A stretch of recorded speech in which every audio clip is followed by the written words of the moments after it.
There we go, perfect. So we're going to use the chat here. And so the first thing that I want you guys to do is to, what's your first question when you think about decision making and governance when we talk about community engaged research?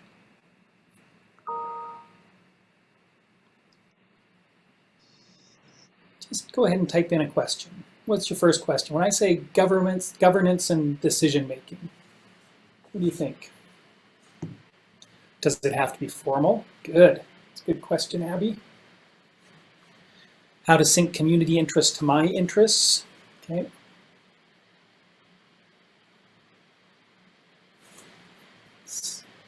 I know we got at least one or two more questions here. I'm not going to do my usual CBPR wait 15 seconds for people to go because we'll run out of time. So, well, those are who has the final say? Perfect. What does a community want and need? These are all really good questions. And so, I'm going to then pop up. Let's see if we can get the poll going. So we got our first call. So I want you guys to think about, and you might not be here thinking of just one community partnership that you have going right now, but kind of have one in your mind and think about, what would your community partnership look like? And if you don't have one, what would you want it to look like? So your choices here are, is it a community member and a researcher? Kind of a dyad type of thing, or community members and researchers? Is it community organizational representatives and researchers, or you as the researcher? Is it a community advisory board with community members and researchers? Is it patients and researchers, patient advisory board and researchers? Let's see what we got. We've got, starting to get some results in here. I think we've got, we got 14 people, and so far I have 9 results. So click those polls in there, and then we'll kind of cut it once I feel like it's like the popcorn. You're watching the popcorn and watching to see, is it going to stop popping, and then I can open the microwave. Maybe we will. Okay, we're going to go ahead and share the results here. So I don't know if you guys can all see this. Everyone see this okay? So you can see we've got a little bit of a spread here. We got some folks that are interested in kind of maybe more patient-centered types of research and engagement. But really the majority looks like we're kind of in that community organizational representatives and an advisory board and community members. So we're all kind of in that same spot. Okay, good. I just wanted to get a feel for that. And now the next thing I'm going to ask you is, let's get the next poll popped up here. Let's see if I can get it to clues. I unfortunately was on a study section when Kiana started her talk, but I am assuming that she went through the levels of engagement. Okay, excellent. So now what I want you to do is, kind of thinking about that same group, where do you fall? What are you looking for here? Are you looking for just outreach? Are you looking for shared leadership? Okay, we're getting the responses in here, and I'm gonna post it once we get 10. Good, okay. Oh, I still need 2 more people. 1 more, then okay, perfect, here we go.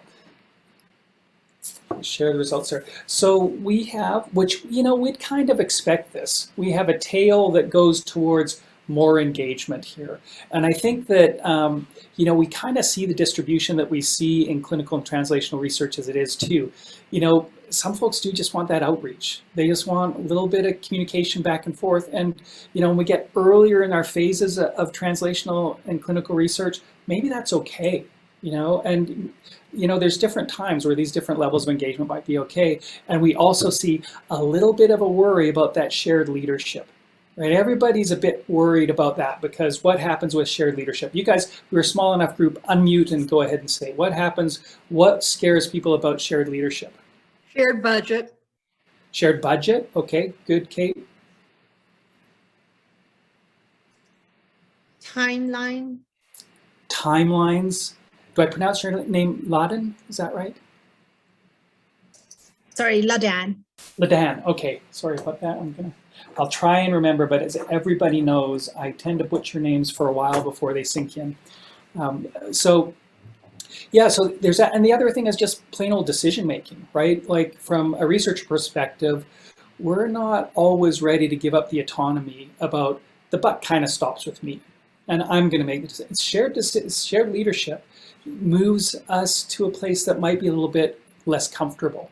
So I'm going to stop sharing those, and then see, I've now got a million things up on my screen, the poll results, the chats, and everything. Let's see if we can get it to move along. So I'm not going to go through this in detail, but this is a model that we use for our partnership approaches. And the thing that I wanted folks to kind of think about is more kind of this middle area where we start with problem prioritization with a partnership. You kind of identify evidence-based interventions and dissemination and implementation strategies that you might use to get those things into place. And again, this is when we're talking a little further along the translational spectrum, right? And then we think about adaptations, because we know that every intervention that's developed for a specific audience is going to need to be adapted or tweaked or something done to it. Move forward. And then once we've got that, we do some trials where we integrate the work that we're doing within the community. And then we do an evaluation. We'll talk about re-aim later, I think our second or third week. And then we make a decision. And, you know, and when we do these partnership types of things, this is what I'm kind of focusing on now, is this decision making. And, you know, a lot of times when we're doing intervention work, we are back to rethinking. You know, it didn't quite produce what we thought it would produce. Or if it did, we think about sustainability and scale up, right? And so I want you just to kind of think about that process now as we move through here and start thinking about who, what, where, when, how. I guess I just have who, what, when, and how. But so I want you to, I'm leaving the continue up here because I think some of these questions are going to depend. But again, go ahead, unmute yourself and just make your responses, or you can type it in the chat. So first of all, when you're doing this type of partnership approach and you're more at that collaboration, shared leadership end, who decides the focus of the research?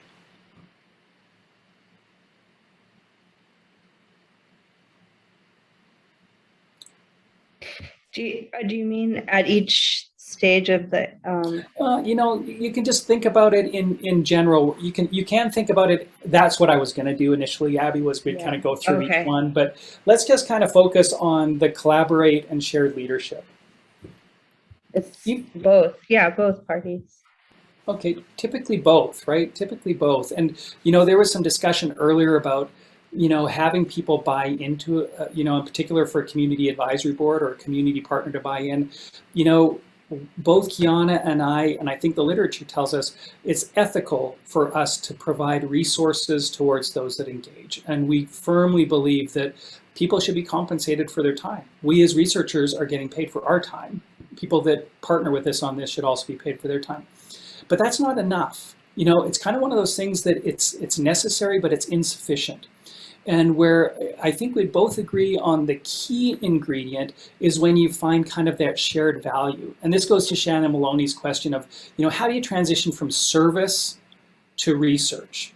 And I think as we start to talk through this, and Kiana hit a lot of these points. There's no way I'm going to catch us back up on time and get through everything. So I'm going to just kind of walk through very quickly some things here. But, you know, really what Shannon's question was, you know, how do we transition those things? And, you know, my experience has always been that transparency and open communication from the beginning about what both sides are wanting from that relationship is the only way to move forward. And if your community partners and you're a researcher and they just want you to do service projects for you, that's not the right collaboration for you. Now, that's not to say you shouldn't do some service projects to build trust and have that, you know, kind of sense of commitment to the community. But you certainly should, even before you do those things, be very clear that you're looking for this dual thing where we can have an impact in your community, but we also advance science at the same time. So having that really clearly on the front end, I think, is critical. Let's see here. So you guys get the point. I don't want to derail you, but that word science is really hard sometimes. So how do you, or the concept of science? So yeah, just want to bring that up. Yeah, and so that's a great question. So, and if others have ideas about this as well, you know, I do use the term science all the time. I use the term advancing science, try and normalize that as, you know, this is what I'm here to do in addition to have that impact. I'm the type of scientist that wants to see both of those things happen impact in the local community. But I don't always just talk about science. We talk about, well, what we want to do is we want to find out what we want to test whatever it is we're going to test, and then we want to be able to tell others about it so others can benefit. And so to me, that's another way of saying advancing science, right? So generalizable knowledge. And so, but I think that's a really good point, Abby, about, I don't think we ever need to dumb down how we talk about these things. But I do think that we need to make sure that we talk about it in a lot of different ways so that we're all clear. As Kiana said, at the end of the day, we all want to be talking the same language. And sometimes that language meets in the middle, and sometimes it drifts more community, sometimes it drifts more science, and it's okay. And as long as it's really these outcomes, is there a shared value for both the community as well as the research folks. So I'm going to you guys get the point here. I was going to go through and say, hey, how do you do this? And the bottom line is that, in most of the things that we're going to do, it's a partnership. And if it's a partnership, then having one side of that partnership drive is problematic, right? It doesn't matter which side of it is. If it's, the community just driving and it's service related and it's outcome related, and they're not taking into account what the research side is interested in, that's not great either. But usually what it is, that's usually not the way it happens. Usually it's the other way around, where researchers come in and they just want to drive what they want to do and don't kind of take into account what the value for the community is. So rather than going through the rest of this, what I am going to do is we're going to kind of skip through this. We're going to send out to everybody this article that came out, I think it's about a year old. Yeah, 2020, it's almost 2 years old now. But this is one of the best approaches that I've seen that focuses on translational research and just talks about building an effective community advisory board. And they go through and they hit, kind of all of the big ticket items about, acknowledging concerns, and Kiana hit on some of this stuff earlier. Again, we'll send these slides out so you guys can have them too. Then, what are the questions that influence the effectiveness of, in this case, a community advisory board? How do you engage your representatives from the community? And some of this stuff is a little bit redundant to what Kiana had presented as well. But, the idea is that, with this group, they started with focus groups from their intended audience to figure out how the CAB should look. So they didn't even start on their own to say this is how the CAB's going to look. And this one was with veterans, and they went to veterans and their spouses, and they said, hey, what do you guys think? And in fact, as you read this article, it's pretty interesting. They actually, most community advisory boards include both community members and research team members, researchers and staff. In this one, they ended up with excluding the researchers and staff from the community advisory board, but still with the focus on, what is it that they're trying to do to help support the research enterprise and then also benefit the intended audience. Let's see what, and then, this final thing, I was going to spend a little bit of time. There's, when we work with community partners and advisory boards, one of the key things is, what's the decision-making process? Is it democratic? Do we vote? And if it's 51% to 49%, that's what we go with.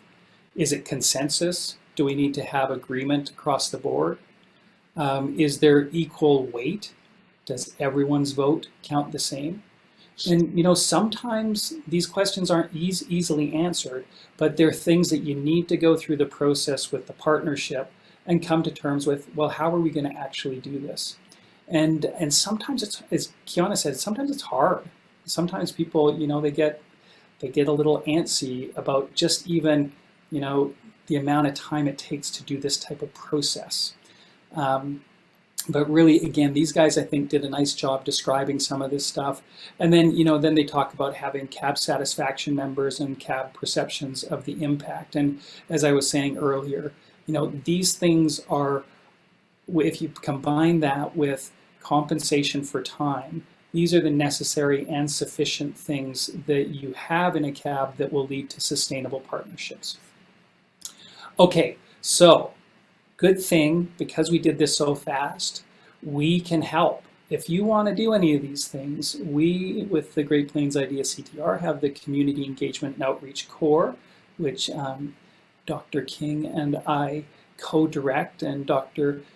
Keeler supports us and is a member of our core, as is Emily Frankel, you can see up here.